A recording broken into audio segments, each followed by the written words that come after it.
Sa wakas, nakadaan din ako kanina sa aking kapitbahay, Chinet Maruyama, at nakuha ko na ang mani, ang tanim niyang mani na talagang nilaan niya para sa akin. To the point na siguro maabot pa yata to ng mga halos 2 linggo, nililigawan niya ako. Punta ka na dito, nakailang ani na ako ng aking mani, hindi mo pa nakukuha ang share mo. And sa wakas, eto na, maluluto ko na, at nang sa ganon, matitikman natin ang manamis-namis na mani ni Chinet Maruyama. Sabi niya kasi, manamis-namis daw, masarap ang mani niya. Malalaman natin yan mamaya. Kulo, sabi niya. Buhos na nga lang natin. Yan. Pero i-transfer natin to dito. Kasi dito, mukhang kukulangin yung mani eh. Ouch! Para sa pulutan naming mag-asawa. 2, 4, 6, 7. Binilang talaga, no? Gawin natin 8. Water lang talaga nilalagay ko kapag nagluluto ako ng wena.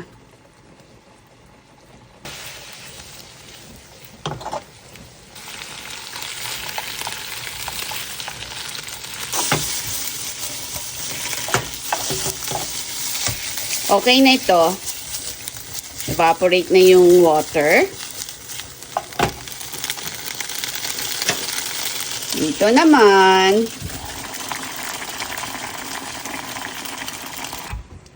at habang hinihintay natin ang manamis-namis na mani ng aking kapitbahay, may kwento kasi behind that manamis-namis na mani eh.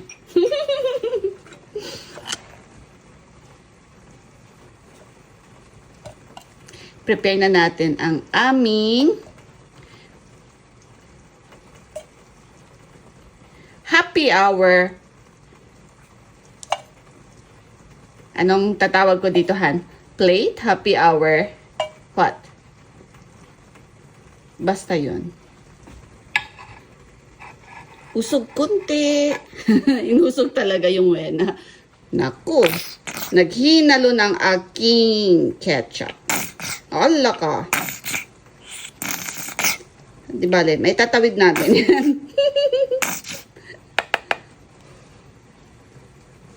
Naku, narinig nyo yun? Naghihikab ng aking asawa. Wait lang, Han.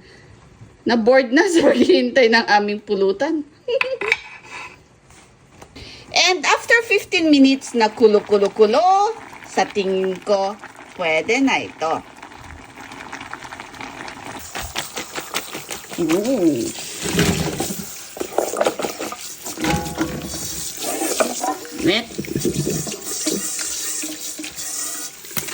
Hindi natin yan makakamay, kaya yan.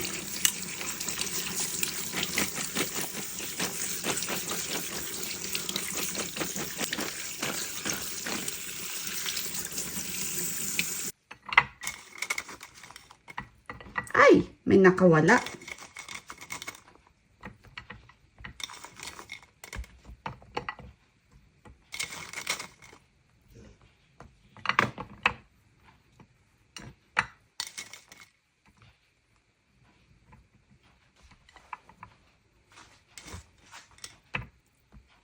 And syempre, hindi mawawala ang cheese.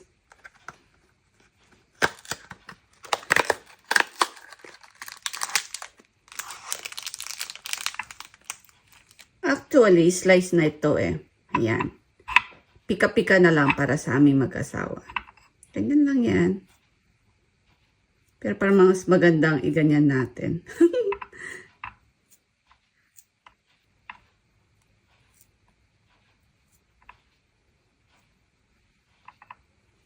See?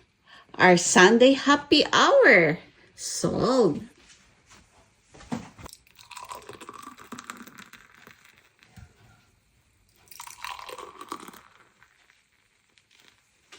Thank you for watching!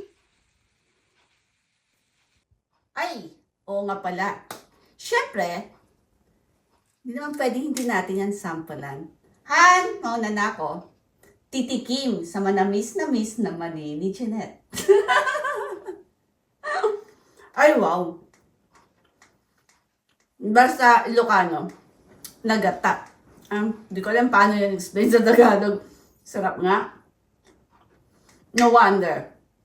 Ganun na lang ako kulitin ng aking kapitbahay. Natikman ko naman ang tanim niyang mani. Cheers, everyone! Wow. Perfect.